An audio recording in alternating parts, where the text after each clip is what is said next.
All right. Bonjour à tous. So good day, everybody, and welcome to the webinar today. Let me start by opening this the conversation by giving you a little bit of intro about my background. So my name is Madam Ugo. I am an online French tutor, and I describe myself as an unconventional online French tutor. A little bit overview about my background. I hold a BS in statistics and also an MBA with specialization in marketing. I have over 16 years of experience as a marketing and strategy executive. I worked in one of the foremost OEM organizations a few years ago, and it was after my job in that organization that the ambition to immigrate to Canada was ignited, being that at the time I had worked for a Canadian company and I didn't want to work for another organization other than a Canadian company. Now, I had a challenge. And what was that challenge?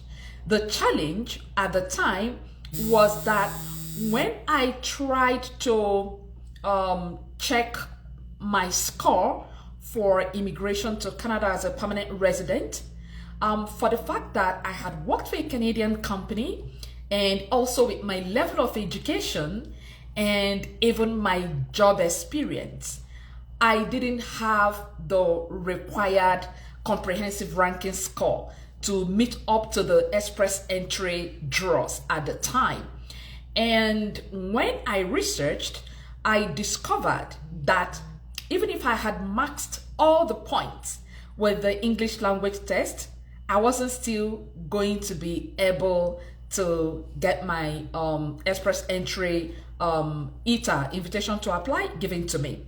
So what I would like to achieve with this webinar is to use this as a platform to educate or create awareness for anybody who is wondering if immigrating to Canada as an adult is still an option for them, a viable option for them, regarding either their age or their educational background. Please, I'd love to also put a caveat here that the information that I'm sharing with you is based on my own personal experience.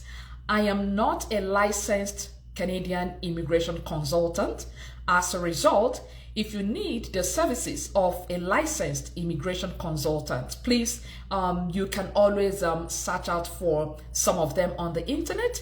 And if you want my recommendation, I also have some licensed immigration consultants that I work closely with. I can always refer you to them.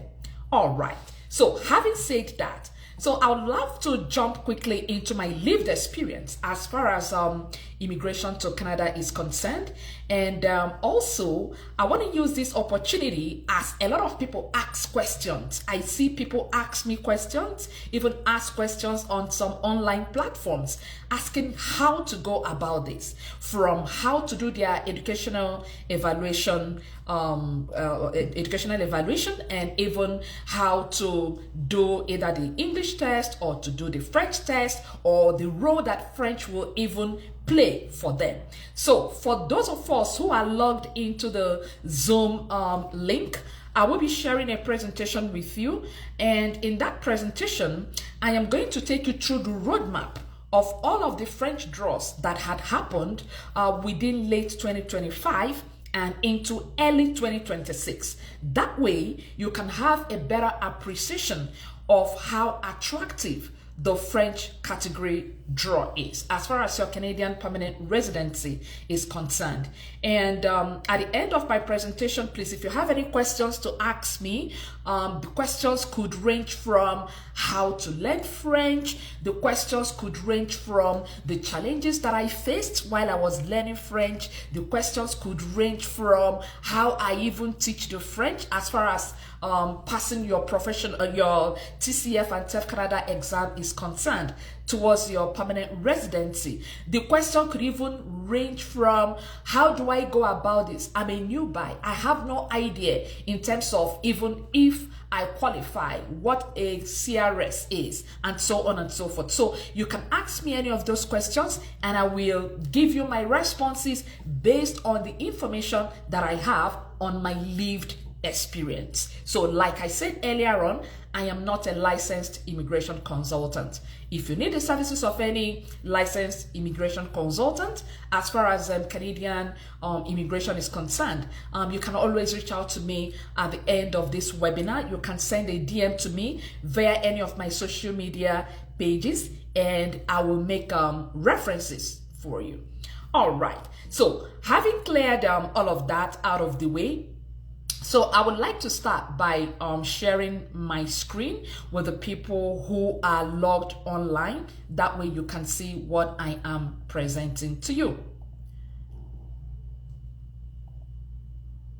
All right.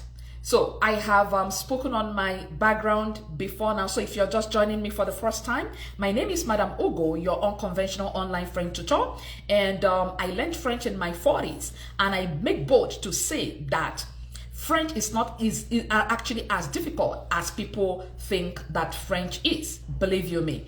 If you have a really good foundation in your English language, learning French is going to be a walk in the park for you. And the reason is that French and English share very close proximity. For example, did you know that most of our English verbs that end with ate, they are actually verbs derived from French. For example, you have verb like educate, educate, fabricate, fabricate, donate, donate, and so on and so forth. My students are already experiencing how really connected, closely connected the French language is with the English language. So if I am coming from a statistics background, mathematics and statistics background, and today I have been able to tutor over 3,000 people on learning French, and majority of them have gone ahead to write their TCF and TEF Canada exams, and today either permanent residents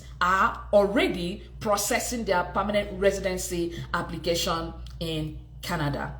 So that is to clear the way on the intro part. Then the next part I would like to talk about is why French? Yes, I will answer that question. Why French? Because French comes in to bridge the gap that age disadvantage gives you. Incidentally, Canada is looking for younger people, not older adults.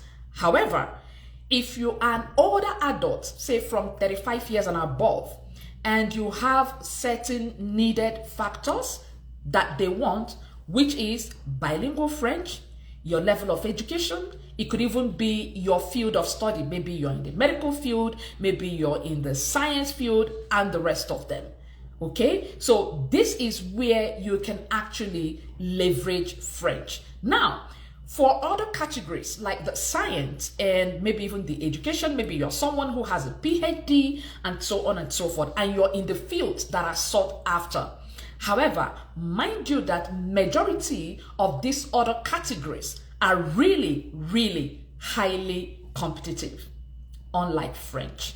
So I have a user case here that we used to simulate this person's CRS score. So let's imagine that Monsieur Dupont that we have here is 45 years old, he is married, and his highest level of education is a master's degree.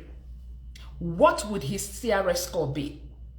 Knowing that he has maxed out the point in his English language test. I will do it together with you. So I will go to the IRCC website, what we call the CRS calculator. And this is actually one of the things you need to do. In fact, the first thing you need to do, once you are from 30 years and above, you need to ask yourself, how do I weigh on the comprehensive ranking score based on your own personal factors? And those personal factors are: 1, your age; 2, your level of educational qualification. 3, your marital status. 4, your language competency test. 5, do you or do you not have relatives that are either permanent residents or Canadian citizens? 6, do you have a Canadian work experience? These are the factors that will give you score. And mind you that the older you get, the more your score drops. But with French, it can actually close up the gap based on the points you lose by adding in age. Incidentally, or unfortunately, quote and unquote, we cannot put a pause button on aging. Aging is biological and you would age regardless and no matter what you do. So this is where French comes in. Let's create a scenario. Imagine that you immigrated to Canada at the age of 35 as a student, and you are doing a 2-year master's program. What this means is that before you can actually claim some points with your Canadian education, whether it is master's education or university education, so long as you are up to age 35, it means that by the time you are finishing your Canadian education, you would have been 37 years. 2 plus 35 at the age you started, that would be 37. And at 37, you will lose mark, because you will lose mark for each year that you have your birthday. So if you're an international student, the best option for you would be, while you are still doing your Canadian education, it is important that you have a backup plan. And there is no better backup plan than making French one of those options. Here are the advantages that French will give you. 1, French will help you buffer the points that you're going to be losing as you are having your birthdays while your education is running. 2, if you're really very committed to learning French, in my own tutorials, I use a compressed syllabus of 6 months that has been strategically tested, trusted, and curated over 6 to 7 years, and that had worked. So what it means is that even if you get in here in your year 1 as a student and you decide almost immediately or maybe 6 months later to start learning French, chances are that before you graduate, you could actually acquire the needed knowledge in your French and be able to go write your TCF or TEF Canada exam and get your permanent residency even before your graduation, which obviously should be the main focus for every international student, if you ask me, so long as you're up to age 30. So while you are getting your permanent residency, you have now acquired French bilingualism, which will help you even in your professional career. 2, you have already gotten your permanent residency status, so you're not going to be bothering yourself again about going to apply with your Canadian education. And that your Canadian education will also even be another level of advantage for you in the job market, because most employers would really love to hire people who have Canadian education. So I am not kicking against having a Canadian education, but what I'm trying to say is that relying on that as your sole strategy may not be the best. In fact, there has been incidents of international students who get over here and they are stranded because perhaps they have been given the false narrative that they could get into Canada as a student, as an international student, and they will be able to work or hustle and make money to be able to finish sponsoring themselves in school. Along the line, most of them get stuck One, because they get to find out that they are not even able to work up to the minimum required number of hours that can fetch them meaningful income that will help take care of their bills. These are some of the truths and realities that they weren't informed about ab initio. I don't want you to make that mistake if you are still contemplating. It is very natural for human beings to go for the easiest option.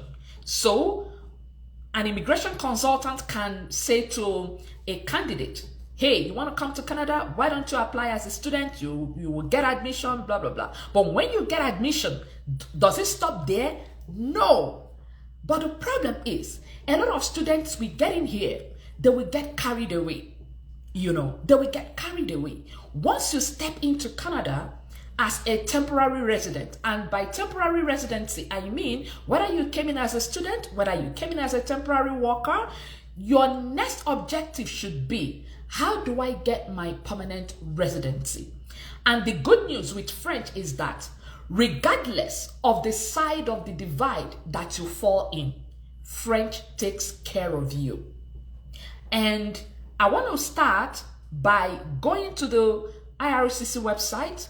We will do a simulation of a user case and see what this person's comprehensive ranking score is going to be based on his age. All right. So for those who are watching on our social media platform, you can still send a DM. Let's see if it is possible for us to add you to the webinar on Zoom so that you can see what we are doing here. All right, so this is the IRCC website where you can calculate your comprehensive ranking score, as that should be the first thing one should actually check to see what you even score on that. All right, so let's go. So you come here, you click the CRS calculator. I can always share this link with you at the end of the seminar. I will also put it on the chat box here. So it asks you a question. The first question is your marital status. So I am going to use one for someone who is married. So then afterwards, we can calculate for someone who is not married. So as I am doing this, maybe I would share the link. I'm going to put the link in the chat box. So you can also do this on your own computer while I am doing this here. So I have put the link on the chat box, and those who are logged in on the Zoom platform can also use that and check what they rank. All right, so marital status for this user case, this person is married. The next one is your spouse or common law partner a citizen or permanent resident of Canada? We are going to assume that this person's spouse is not a permanent resident or Canadian citizen. So I will go here, we'll select no. Will your spouse or common law partner come with you to Canada? So we will assume that this married person is coming to Canada with his or her family. So we will click yes. How old are you? I am in my 40s. And even though it's been so talked about that regardless of your age, French is a huge advantage to you. So I am going to shoot for 40, okay? Remember that if we go lower, if I go 35, definitely the score will be higher. But this is to show you that even if you're 40 or even 45, that you still stand a very good chance. Mind you that after age 45, you no longer get any point for age factor. So what it means is that when it comes to age factor, Canada will not give you any point. So I think I will be a little bit in the middle. Let me do 45 and push the envelope a little bit higher. So I will go with age 45. So I will select this person's age as 45. All right, you can see it here, 45 years of age or more. So meaning at this age, no more points. So I will go with this. What is your level of education? So I want to believe that this user case has a master's degree. So I will select master's degree. Have you earned a Canadian degree, diploma, or certificate? Now, I am going to select that this person is still not does not have a Canadian degree. Okay, this is somebody in a faraway country other than Canada, so I am going to select that this person does not have Canadian educational background. I will select no. Then let's go to the official language. So official languages, Canada's official languages are English and French. So it says, are your test results less than 2 years old? Please mind you that for both the English test and the French test, it has a 2-year window before it expired. So once you do your TCF or your TEF, you have a 2-year window before the result will expire. All right, so we will click that this result is still valid. Okay, so yes. So it says, which language test did you take for your first official language? Now, this is also another area some candidates make mistakes. Please, it's always, you will get more advantage if you have both English and French. Okay, you will get more advantage. So it is better you select English first, then you go for second language, then you select French. All right, so for the which language test did you take for your first official language? I will select English, IELTS. Okay, and enter your test course. Now, when it comes to IELTS, and I'm going to use the one I'm very conversant with, IELTS was what I did. So for IELTS, speaking, you are expected to have a minimum of 7.0. Listening, you are expected to have a minimum of 8, band 8 in your listening. I will select 8. And mind you that the higher you score, the more your point. All right, reading, the minimum you should get 7.0. And writing, the minimum expectation is 7.0 as well. It now asks, do you have other language results? We will select yes. This is where French will come in. So I'm going to select TEF. Whether you select TEF or TCF, you're still going to get the same result, the same advantage. So speaking, I am going to be selecting anywhere from C1. It doesn't matter. Even if you select Bedo, which is from this part, you will still get almost the same advantage. So I'm going to go for this one. Listening, I'm going to go for this. Reading, I'm going to go for this. And writing, I'm going to go for this. Work experience. So it says, in the last 10 years, how many years of skilled work experience do you have in Canada? I will assume that this person has no Canadian work experience. So I am going to select none. It says again, in the last 10 years, how many total years of foreign skilled work experience do you have? So this is for someone who is not yet in Canada. You are still outside of Canada and still wondering if you qualify or not. And I'm trying to use this simulation to show you where you fall. So mind you that the minimum expectation for work experience, at least you can target like 2 to 3 years work experience at least if you want to get points. So from 2 to 3 years. So I will select that this person has over 3 years experience. It now says, do you have a certificate or qualification from a Canadian province, territory, or federal body? I will select no.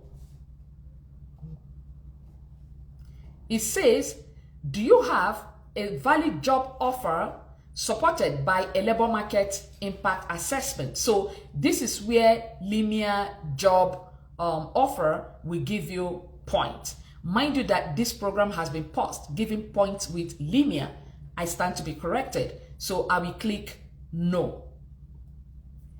It says, do you have a nomination certificate from a province or territory I will also select no. It says, do you have a spouse or common law partner if they will come with you to Canada to have at least one brother or sister living in Canada as a citizen? I will select no. It says, what is the highest level of education for your spouse or common law partner? Okay, so that this person earned a Canadian degree, diploma or certificate, or had an educational assessment, educational credential assessment. So educational credential assessment is that when you're coming to Canada, whether you have master's degree, bachelor's degree, secondary education, you must go through any of the educational credential assessment agencies. So we have WES, we also have EQUA. So WES is known as World Educational Services. So they are one of the most popular ones that you can use to evaluate your educational credential to be sure that it matches the Canadian standard. It is compulsory that you do this, so long as you did not acquire your education in Canada. So we will choose bachelor's degree. Okay, so this is for this person's spouse, your spouse highest level of education. Mind you that if your spouse highest level of education is a master's degree, there is more points for you. So it says, in the last 10 years, how many years of skilled work experience in Canada does your spouse or common law partner have? So I will select that this person's partner does not have any skilled work experience in Canada. So I will select none. It says, did your spouse or common law partner take the language test? If so, which one? I will select the English test. It says, enter the test scores for your partner. So I'm going to go a little bit lower for this person's partner, knowing that the user case that we have here is going to be the primary applicant. So I will select, say, 6.0. Listening, I will select maybe 7.0. Reading, I will select 6.0. Writing, I will select 6.0. Now let's calculate the score.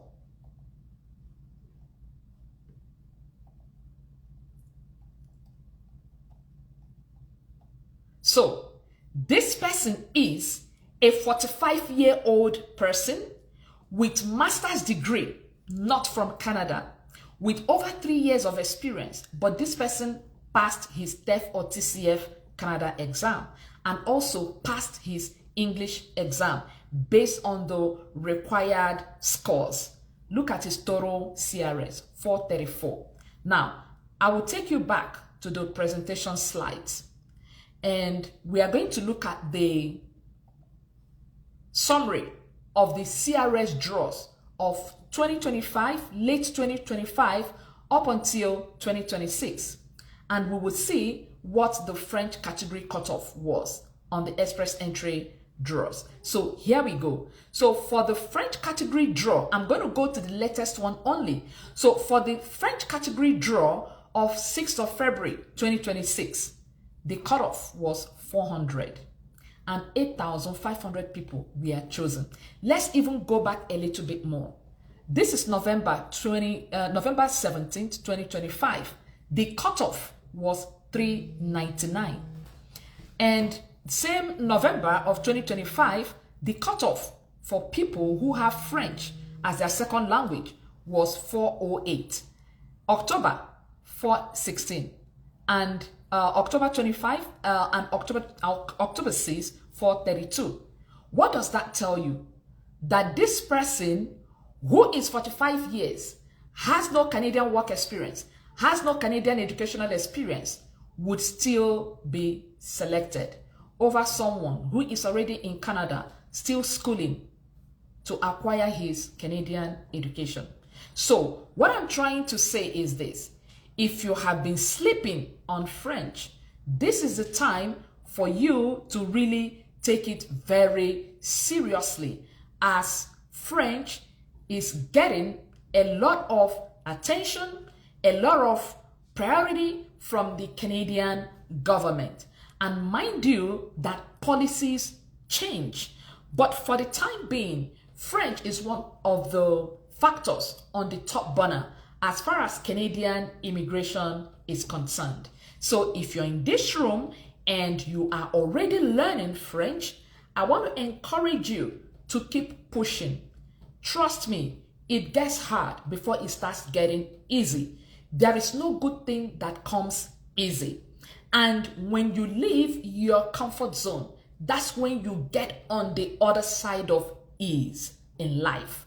So I want to tell you that people have done this before. I did it before I went ahead to learn French. After I checked, as at the time, 7 years ago, before COVID, I checked my CRS score. Even if I maxed all the points in English, my point still wasn't enough to get me onto the express entry profile based on the cutoff at that time. Mind you, this was the time that the cutoff point was like 460. Okay? But when I now used the French language competency to check my scores, I saw that with French, I could actually even exceed the 460 at the time. And I'm the kind of person that whatever it is that I want in life, I tell myself that I can do it and I push myself to do it. That was actually what charged me to go learn French. And today, I am happy that I did. So I want to encourage you, if I could go from a mathematics background without knowing how to say bonjour and be able to do this and, smash the TEF exam without breaking a sweat in one attempt, you too can do it. I'm not a genius. I didn't make first class in school. And I keep saying this, it's all about determination. And for someone like me who has been in a career and field where my primary job is to help organizations to solve problems, saving them resources, I also inculcated those skills into my learning of French. And that is why today I have been able to hold the hands of people and have done that for the past 6 going to 7 years in teaching French. All right. So having said all of that, I want to take questions right now. If anybody has any question to ask, please feel free, unmute yourself and ask your question. Any question? I will take question from the audience on Zoom. And if there is anybody on the social media pages that wants to ask a question, please, you can indicate by mentioning yourself and you'll be called upon to ask your question. Yes. Anybody from the audience on Zoom that wants to ask a question? Don't be shy. All right. If you don't have any questions at this moment, so I want to use the remaining few minutes to talk about things we must know when we are learning French. For example, for my existing students, I always talk to them about the rules of French. If you're able to master the rules of the French language in terms of respect for genders, respect for numbers, respect for environment, respect for relationship, you will be fine. Today, technology has made it really easy for us to learn anything at all. And French is not left out. We have some useful apps here. The All Language Translator app, the Le Conjugueur, the English and French dictionary, which you can find online, and the Lola app, which you can use in finding the gender of your noun, as this is one of the areas where a lot of people struggle with French in terms of knowing how to decipher the genders of nouns, particularly for inanimate nouns. And for those of my students, you can testify, I have actually created a cheat code that can help to be able to identify the gender of your noun when your Lola app is not in close proximity. Another thing again is understanding of the different learning journeys in your French. So we have the A1 level, and this is based on the syllables that I use in my own tutorials. So this is more like my 6-month learning roadmap. So your A1 duration is about 2 months. And this is basically the beginner stage where you are taught on numbers, you're taught on general knowledge in French, you're taught on conjugation of your verbs, usage of your prepositions, and also adjectives and how adjectives interact in French. All of the semantics around your adjectives. Now, people actually do not know that the French you learn for passing your TEF and TCF exam is actually different from the French that you use on the street. So it is very important that wherever you're learning your French, ensure that your tutor is someone who is experienced about the dynamics of the TEF and TCF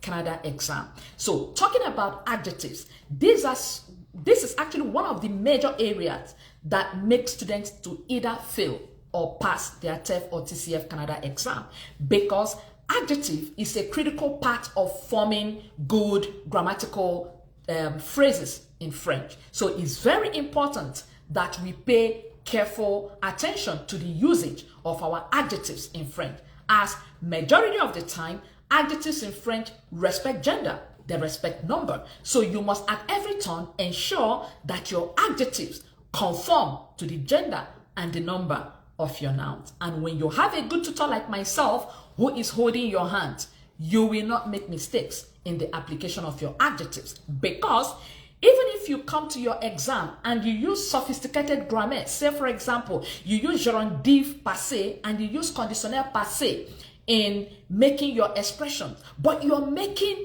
minute mistakes with your adjectives and your preposition, you will be pissing the examiner off, because he'll be wondering, why is this candidate able to give me sophisticated grammar like your subjunctive passé, conditionnel passé, but he does not understand the common principles of adjectival placement and prepositions. So these are some of the things we take care of in your beginner stage. Then we have the A2 stage, which I use 2 months for, the intermediary stage. So you're going to be taught basic vocabulary, light conversations, reading sample tests, and also when we talk about our object pronouns in particular in A2.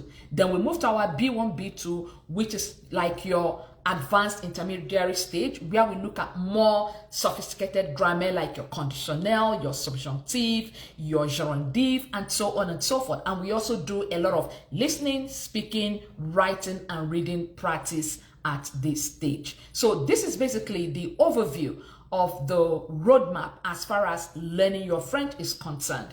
And mind you that before you can do the TEF or TCF Canada exam, it is expected that you have up to B2 competency level before you can pass. All right. I want to pause here and check with my audience if there is anybody that wants to ask a question.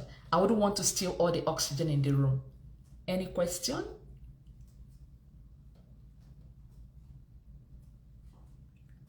Hello, good evening. Yes, good evening.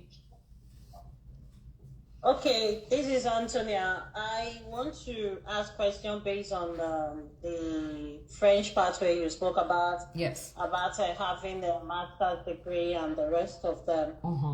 What my concern is, what if someone doesn't have a master's degree and the person is in his or her early 40s? Good. What are the chances with French, will the person be able to get the express entry pathway successful and all that? Fantastic. All right. So I will answer your question. We have seen the CRS calculator. So I will go back to that page. So come with me. So here is what you will do with the link that I sent to you. So we will come here and we will adjust the part that has the educational qualification for the, because this user case is the primary applicant. So I will go here. It says, what is your level of education or highest level, what is your highest level of education? So I will come here. So I am going to deselect the master's and I will choose bachelor's and I will go back. And this is with the fact that all other factors are constant, right? Just the master's part, correct? Just the master's part, correct? Yes, all right, good. Yes, so I have removed the master's and chosen bachelor's. So let's recalculate the score.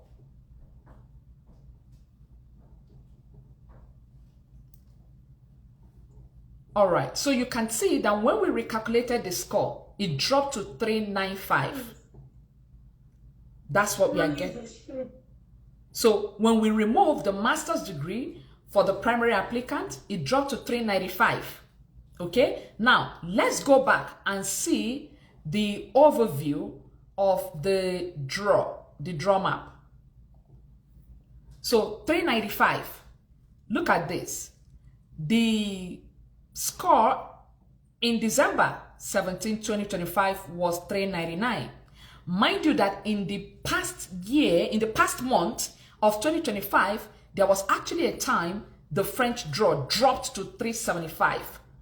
Okay, so meaning that, yes, so meaning that French is also a major advantage, and also age is a factor. So this person is already 45. So let's even go back. So let's say this person is 43, for example. So let's go and reduce the age.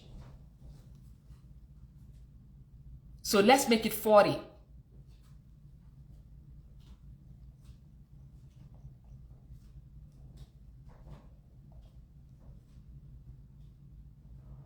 All right, so let's recalculate.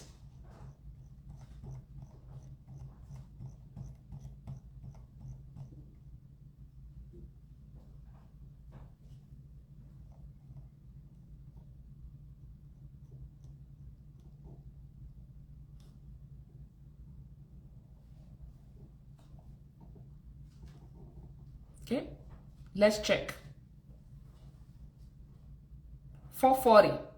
So you can see that when we removed 5 years from this person's age, so at age 40, no master's degree, but with French and English competency, this person is at 440, meaning that if the draw that happened in February 7th happened today, the person would be selected.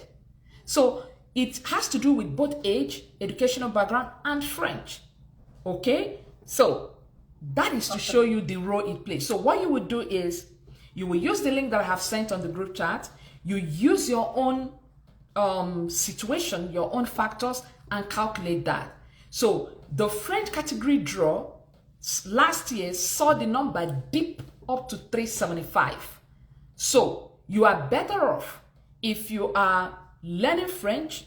Also, if you are in your 40s, think of adding an extra educational qualification like a diploma to your bachelor's. That will also help you.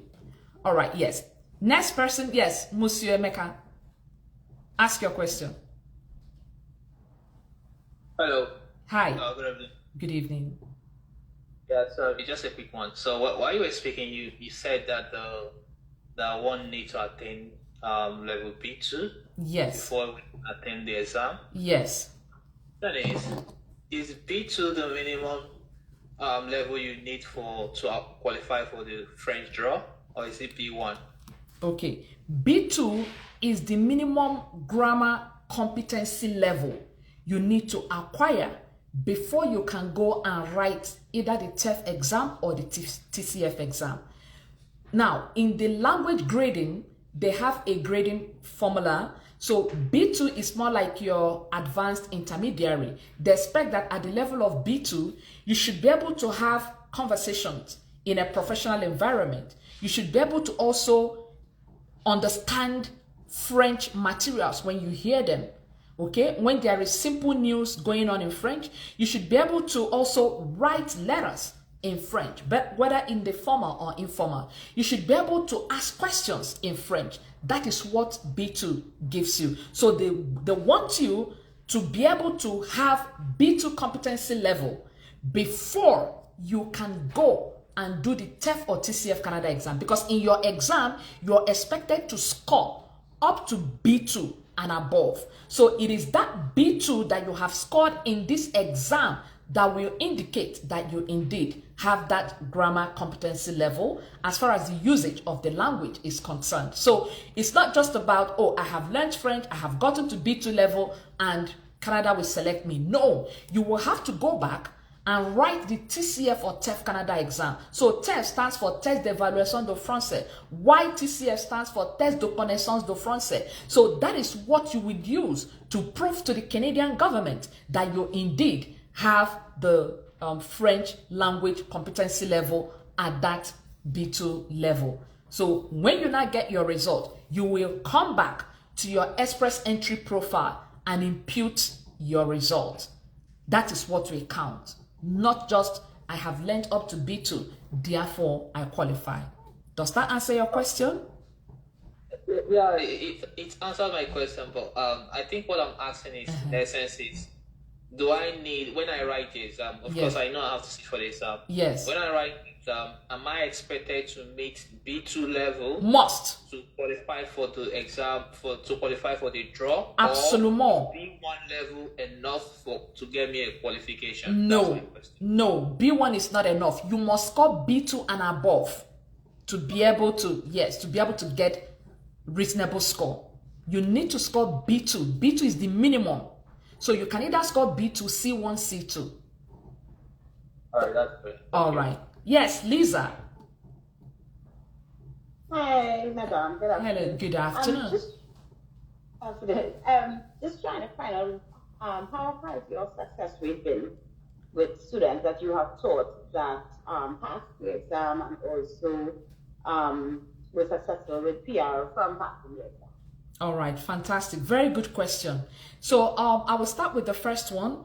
I would say that for majority of my students who are really very serious, committed to this, I have about 65 to 70% success rate in passing the exam in first sitting. I mean, there are pockets of incidents where I have had students who have written twice, and on the second attempt, they pass. There are some who have written 3 times, and on the third attempt, they pass. Now, going to the other one, 100% of my students who have actually passed have gotten their PRs. In fact, the last one got her draw, the result that I shared in January. In the last draw that happened in February, she got her invitation to apply.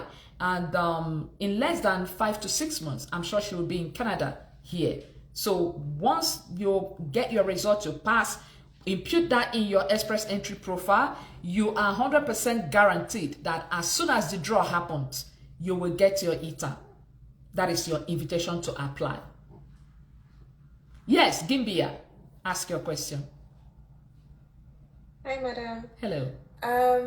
My question, and I hope I'm not skipping ahead, really is on how the classes are structured. So even in the time that I've been learning and I've explained to others who have similar interests that this is what I'm doing and this is how great I'm finding it. There have been questions on when the possibility of them also being able to join in. So I'm wondering, like, how many sessions of the classes do you have, and what are the periods, so that I think that information would also help so people know exactly when it is to join. Because I find that in conversations when this is a 6-month lesson, then the idea is that for the next 6 months you're going to be engaged before they can even get into the sessions. So I think maybe that's extra information that people might need, so that they know just how available these lessons are and how quickly they can get on it, because it's quite a long period. And I think there are so many people who are interested, but really are just looking for information before they even go ahead. Okay, fantastic. Thank you so very much for giving me that feedback. So to answer your question, yes, I usually have new beginner session every 2 months. And the reason is that for quality control and management of the cycles, so my new sessions start every 2 months for live classes. However, there are also a category of students who, for one reason or the other, some people could be time zone different, they subscribe to my hybrid program. So for my hybrid program, you don't really need to be part of the live class, and there is no cycle for that. So you can join my hybrid classes at any point in time. What the hybrid program is all about is that you pay for the sessions, then the materials. I have pre-recorded materials from my classes, from my previous classes, that I can share with you. The only difference between my hybrid class and the live class is that in the hybrid class, you are watching a pre-recorded video. I am not there talking with you live. So what you do is you watch my pre-recorded classes as though it is a live class, as though I am there. You do all the exercises that the other people in the video are doing, and also you get the on WhatsApp. If you have any questions, you ask me. And I also have a WhatsApp group as well for people who are doing the hybrid program. So once anybody wants to enroll for the hybrid program or enroll for my class at any time, they are free to reach out to me and they can be on the hybrid program. There are also instances where people choose to be both on the hybrid program and on the live class. So for the hybrid program student, you also have access to the live classes when you can. Okay, so but the only thing with the hybrid, you pay ahead of time. You pay for the 6 months up front, then you get the materials up front. Then you can choose to log into the live classes whenever your schedule permits you. And also one of the advantages of the hybrid actually is that it helps you to run faster at your own pace, because there are really some students who are really very fast. I have had incidents where some students actually finished a 6-month program in 4 months. So if you have someone who is really very smart and the person feels that this can work for them, they are free to reach out to me, and I will have that conversation with them. But my live classes cycle is every 2 months. So the next new beginner session is going to be in April, and the announcement will start somewhere around the 3rd week of February on my social media handles. Yes, yes, Rachel, your question, please. I hope I've been able to answer your question, Gimbia. Sorry. I hope I answered your question, Gimbia. Yes, madam, you did very clearly. All right, thank you. Yes, Rachel, please. Okay, let's say I already have a bachelor's degree in French. Mm-hmm. Do I still need to go through the TEF exam to qualify? Bien sûr. I just want that to clarify it. Yes. Thank you, ma'am. Yes. Even if you have a bachelor's degree in French, it will just count for you as your level of education is bachelor's degree. Okay? You will still need to go do the TEF or the TCF Canada exam and score minimum of B2 before you can qualify, because it is your TEF or TCF result that you can use to get your invitation to apply, which is part of the requirements to get in your permanent residency. Okay. All right. Avec plaisir. All right, fantastic. And if there are no questions to wrap up, I want to thank each and every one of you for making up the time to be in this session with me. I will be sharing some key resources with you. So we have some resources you can use to help yourself. We have the TV sync mode is also very good. You see a lot of resources there. We have the RFI radio. You can download this from your phone. And we also have a France Facile. It's like a radio program as well. There is also the app version of it. It helps you to build your grammar and familiarize with the French culture. It comes highly recommended from me. And this is the next step. So the next steps is, if you haven't done your self-assessment, you do your self-assessment, you define your why. Your why is, why am I doing this? How hungry I am to get my Canadian permanent residency, or how hungry I am to use French to improve my professional career. And also you enroll to learn with a good tutor. A good tutor is a tutor who has experience of the exam. You have verifiable empirical evidence that points to this, not just word of mouth. And then you take action and start learning. I hope you have been able to gain something from today's interaction.